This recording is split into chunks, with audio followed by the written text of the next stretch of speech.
Donc on se retrouve pour la deuxième partie des questions-réponses avec Martine. C'est bien parce que la question que je vais te poser, elle fait le lien avec celle avec laquelle on a fini la première partie. Donc c'est une question de Cécile. Cécile qui nous dit: je pratique le tennis depuis 1 an et je ne mange pas beaucoup de produits sucrés car je veux perdre du poids. Alors c'est une question qui revient souvent et qu'on entend souvent. Moi en tant que joueuse, quand on rencontre par match par équipe ou aux entraînements, etc., c'est que la pratique du sport avec pour finalité, bon, il y a le tennis, mais pour finalité de perdre du poids, ou de conserver une forme, etc. Du coup, vraiment, on repose les bases de la fonction des glucides. Et les glucides complexes et les glucides simples. Là, c'est une question sur les glucides simples. Effectivement, c'est pas un besoin si les réserves sont complètes, etc. Mais pour autant, si jamais il y a un effort intense et un besoin de reprendre en énergie, il va falloir effectivement en consommer. Parce que ce qu'on peut dire quand même à Cécile, c'est que quand même s'il n'y a pas de consommation de sucre, donc on le rappelle, c'est le carburant du muscle, donc s'il n'y a pas, il risque d'avoir quand même une baisse des performances, inévitablement. Donc c'est pas parce que voilà, je veux perdre du poids que pour autant je ne vais pas prendre du tout. Ça paraît incompatible pour un sportif de ne pas consommer de glucides. Mais ça dépend lesquels et à quel moment. Voilà. Tout à parce fait. que sinon, évidemment, c'est sûr que si je fais une consommation de glucides simple en plein milieu de l'après-midi alors qu'il n'y a rien qui va se passer, évidemment c'est pas utile. Mais sinon donc on répond. On a répondu à la question de Cécile. Deuxième question de cette série, question de Franck: je joue régulièrement au tennis, dois-je donc prendre des compléments alimentaires? Alors là aussi, c'est quelque chose qui revient souvent. La complémentation alimentaire, qu'elle soit à la fois protéique ou bien vitaminique ou minérale. Il faut qu'elle soit toujours accompagnée et justifiée. Et le donc que formule Franck, c'est ça. Que formule Franck, c'est vrai que ça paraît logique pour une personne de se dire voilà, je fais du sport, donc j'ai cette pratique-là. Toujours pareil, il faut l'analyser, il faut le justifier. On a toujours dit aussi sur les précédentes vidéos qu'en fait un excès peut provoquer des déséquilibres par ailleurs. La surconsommation n'est pas justifiée, donc souvent c'est éliminé. C'est pas on le prend pour rien. On le prend pour rien. Donc vraiment, il faut poser dans quel contexte on va supplémenter. Si effectivement on est dans un contexte où on enchaîne des matchs, où vraiment c'est très intense, etc. Comme par exemple les tournées des ados. Une tournée d'ados. Exactement. Ce que je pensais. Une tournée d'ados, c'est qu'on est garanti de faire pendant 15 jours au moins 5 matchs. Et si on gagne, de pas faire plus. 2-3 matchs dans la journée. Et donc du coup, et après dans le cas de Franck, puisque c'est un adulte quand même, dans le cas de Franck, lui, il peut être aussi dans cette condition-là si il est sur un TMC. Les TMC qui sont 4e série ou 3e série adultes, qui durent sur 2 jours ou 1 jour, suivant les formats et les disponibilités des terrains, mais en tout cas sur lesquels il va être sûr de jouer 2 ou 3 matchs sur ce passage-là, ce week-end-là. Donc on est sur à peu près le même cas de figure où l'intensité est importante. Donc si jamais on n'est pas capable au niveau de l'alimentation à assurer ses besoins, la complémentation, la supplémentation, pardon, elle pourrait être justifiée. Et dans ce cas-là, ça sera, il faudrait le préparer avant. Bien avant. Alors bien avant, c'est-à-dire qu'il faut vraiment. De toute façon, ça fait partie de la préparation physique et puis de la préparation pour entrer dans une compétition où on met tout à plat. Et effectivement, l'alimentation, elle fait partie de cette mise au point. Et puis on peut se dire, tiens, mais je risque de vraiment être carencé ou est-ce que j'ai des choses à faire ou est-ce que je dois mettre en place un mode alimentaire particulier. Donc Franck. Alors, ce qu'on peut rajouter sur justement ces supplémentations, le corps est vraiment très bien fait et du coup, il y a un équilibre interne qui se passe. Et du coup, si jamais on apporte, si notre alimentation est suffisante ou si on vient à complémenter alors qu'on n'en a pas notamment besoin. Et on va prendre l'exemple, par exemple, du magnésium. Si on prend souvent médicamenteuse du magnésium, eh bien, on sait très bien qu'en parallèle, il y a un déséquilibre qui se fait sur l'absorption du calcium. D'accord. Trop de magnésium engendrerait une moindre absorption du calcium. D'accord.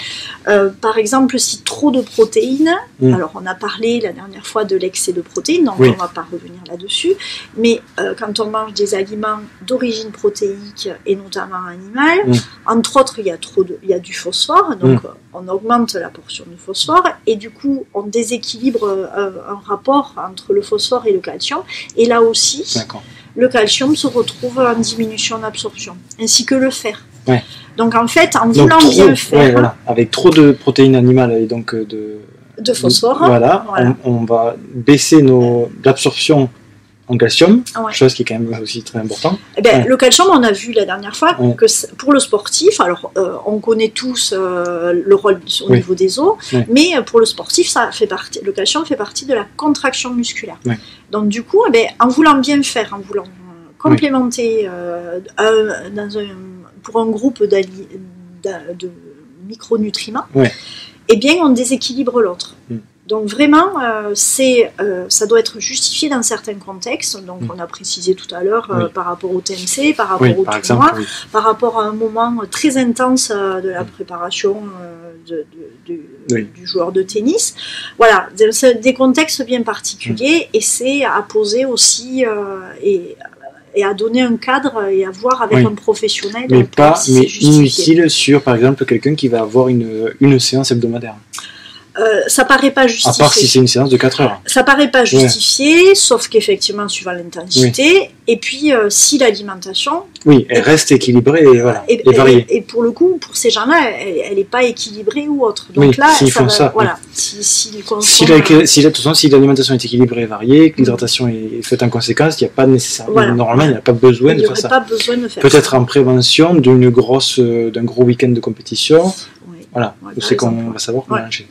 Après, ce qu'on échangeait aussi en aparté, c'était la supplémentation qu'on peut faire dans les périodes hivernales où on doit, par exemple, on va supplémenter en vitamine C, et donc du coup, là, ça pourrait se justifier pour lutter contre le froid, les infections, les choses qu'il peut y avoir qu'en période de avec le froid, la fatigue. Alors, en fait, un sportif, et le tennisman, il en fait largement partie, c'est que en enchaînant les matchs, on crée de la fatigue, pour autant, c'est un rôle bénéfique le sport, mais pour autant, avec une fatigue au bout, et la fatigue engendre des risques d'infection.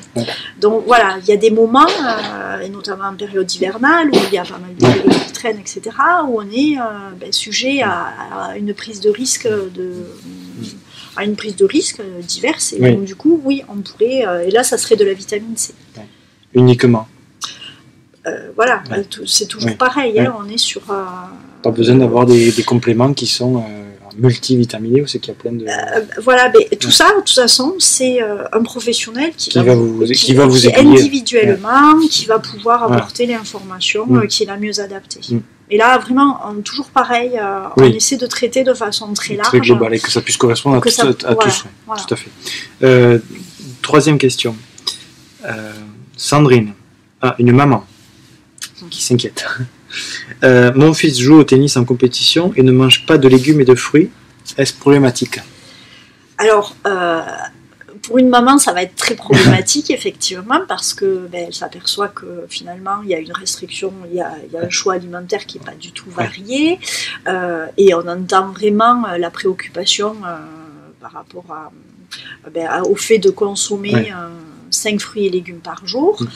Donc, le fait de vouloir l'introduire et qu'en face, l'enfant ne le consomme pas, d'autant plus que son enfant pratique une activité sportive, donc on est vraiment sur des besoins spécifiques, et donc là elle se retrouve effectivement un petit peu coincée. Alors on a dit pas de fruits, pas de légumes, donc pas de fibres, pas de vitamines, pas d'eau, et donc tous ces éléments là on a déjà vu dans les vidéos précédentes le rôle au niveau du sportif.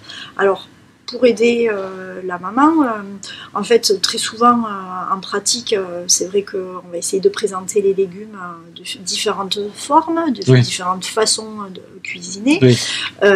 Et puis, est-ce qu'on peut mettre à contribution son fils, savoir qu'il exprime pourquoi il n'aime pas et qu'il comprenne le rôle vraiment de ce groupe d'aliments. En plus, dans sa pratique sportive de haut niveau, c'est vrai que ça paraît limité. Et puis la variété, elle n'y est pas du tout. Donc vraiment, il faudra accompagner justement ce manque-là. Il y a quand même beaucoup de légumes et de fruits pour arriver à combler les besoins qu'il peut avoir. Après, c'est vraiment parfois juste un frein. Oui, c'est un fruit, oui, c'est un légume, donc j'en consomme pas. Voilà, il faut passer le cap. Après, plus en grandissant, on s'ouvre un peu plus. Un peu plus. C'est vrai qu'à une période, on marque sa différence avec les parents vis-à-vis de c'est mon choix, donc voilà. Mais après, il faut pouvoir cet enfant va devenir adulte, donc il faut qu'il arrive à comprendre qu'il faut qu'il s'ouvre et puis c'est surtout pour sa croissance et puis c'est surtout pour avoir une certaine variété alimentaire et pas toujours être tourner en rond sur les aliments. Et puis vraiment, on avait vu l'utilité de ce groupe d'aliments ou de ces nutriments, les fibres, l'eau, les vitamines. Donc, et là, ça me fait penser justement, donc là on parle de pas de consommation de fruits ni de légumes, mais est-ce qu'on peut parler aussi des personnes qui vont par exemple pas consommer de produits laitiers? De la même façon, pas de produits laitiers. Pour le joueur de tennis, c'est pas de source de protéines, donc bon, si on les compense ailleurs, voilà, mais pour autant il n'y aura pas de protéines, il n'y aura pas de calcium, et il n'y aura pas d'eau en fait. Voilà. Donc encore une fois, on supprime un groupe d'aliments qui a vraiment un intérêt primordial dans la pratique. Et comme vous le voyez là, on est quand même sur des questions avec les choses quand même s'entremêlent et se lient. On répète presque la même chose, mais c'est vrai, mais c'est vraiment voilà, tout est lié, et une fois qu'on a bien compris, c'est pour ça que les vidéos avec les besoins, elles fixent bien le cadre. Voilà, on peut répondre facilement à n'importe quelle question. Si on parle de je mange pas de légumes, je mange pas de fruits, je mange pas non plus de produits légumes, j'espère pas tout en même temps, mais ici il y en a qui mangent pas de viande, poisson, œufs. On a déjà répondu sur la précédente vidéo par rapport aux pratiques de végétariens. Donc effectivement, s'il n'y a pas de viande, poisson ou œuf, qui est respectable, donc ça c'est un choix personnel, etc. Donc il va falloir, donc ça veut dire pas de protéines animales, ça veut dire pas de fer, pas de vitamine 12, de B12. Et donc du coup, sachant qu'il n'y a pas tous ces nutriments ou micronutriments, eh bien on va faire en sorte de les apporter soit sur de la complémentation protéique, soit sur de la complémentation médicamenteuse. Mais il faut juste être conscient que finalement ça peut provoquer des carences et donc le sachant, on complète. Ok. Donc dernière question de Hugo. Je n'ai pas le temps de manger plus de 2 repas par jour avec mon activité professionnelle et le tennis. Qu'en pensez-vous? Alors, mais déjà pour un adulte normal, sans pratique sportive, déjà c'est pas l'idéal. Mais alors, en cumulant en plus la pratique sportive, où on a un besoin énergétique qui est plus élevé, on a du mal à imaginer que le besoin énergétique élevé du joueur de tennis de niveau puisse être réparti que sur 2 repas. Donc déjà, quantitativement, ça risque de poser problème. Et puis on se dit, tiens, il n'y a que 2 repas, donc on peut bien imaginer l'attitude ou le comportement alimentaire sur ces 2 repas. Donc ça risque d'être de façon incontrôlée. Peut-être un trop et pas toujours... Et pas de la bonne façon. Voilà, peut-être hyper sucré. Voilà, tout à fait. Et pas toujours judicieuse dans le choix alimentaire. Ensuite, qualitativement, c'est ça, hein, c'est le choix des aliments, etc., qui est pas toujours judicieux.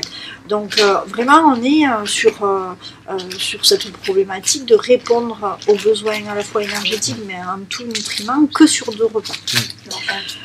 Et puis après, l'organisme, lui, il va répondre à cet excès alimentaire, c'est-à-dire que si vraiment il y a un afflux de glucides notamment, qu'est-ce qui va se passer? Il va y avoir à un moment donné une hyperglycémie, et donc du coup ces aliments-là vont être stockés, et toujours pareil, on restocke sous forme de graisse, donc c'est pas le but de ce que veut sportif. Donc ça doit sous-entendre quand même que Hugo, dans ce cas-là, il doit avoir quand même du mal, je pense, hein, il me dira, sur ces matchs, justement. Il doit arriver sur ces entraînements ou ces matchs quand même avec des carences, ou en tout cas des... alors voilà, il faudrait qu'il nous le dise, mais effectivement, on est dans un contexte où il n'a peut-être pas fait les réserves suffisantes, et il va en consommer énormément pendant le match. Il n'est peut-être pas dans les meilleures conditions pour pouvoir produire la meilleure performance possible. Tout à fait. Alors souvent, en plus, le manque de répartition sur la journée ou d'étalement des repas sur la journée engendre des grignotages. Et ces grignotages-là, c'est pas toujours des choix judicieux d'aliments. Peut-être qu'il nous parle de 2 repas, c'est des vrais repas, mais peut-être qu'entre-temps, il y a d'autres grignotages qui font que... Et c'est vrai que, en fait, les gens pensent que on est obligé d'être assis, avoir un repas complet, etc. Mais on peut très bien envisager... vraiment l'étalement de l'énergie nécessaire. On en avait parlé sur l'ensemble de la journée, et donc ça peut très bien être des petits encas, et là même s'il y a l'activité professionnelle qui est prenante, on peut très bien avoir un petit sandwich de jambon, de pain et de jambon, de fromage, on peut consommer des fruits, on peut croquer une pomme, manger une banane, donc des barres de céréales ou autres, et en fait comme ça sera des éléments qui sont nutritionnellement intéressants pour la pratique du sport, ou du moins pour constituer les réserves pour la pratique du sport. Voilà. Donc la solution, elle peut être envisagée pour Hugo, de vraiment repenser sa journée et en tout cas anticiper tout, bien anticiper. C'est-à-dire que la veille, peut-être, de se dire, tiens, mais il faut que je me mette à disposition tel aliment, il faut que je prévoie ça, que je puisse préparer mon repas, que je puisse anticiper. Voilà. Mais donc, ça me fait penser aux vidéos qu'on a pu travailler sur le avant, pendant et après. Tout à fait. Surtout sur le avant et l'après pour toi, Hugo. Bon, donc ça, c'est quelque chose qu'on refera. On vous reposera des questions comme on a fait là. Je pense que c'est très intéressant de pouvoir vous faire parler et que nous, on puisse répondre à ces questions-là. Merci en tout cas. Merci. Et à bientôt. Merci.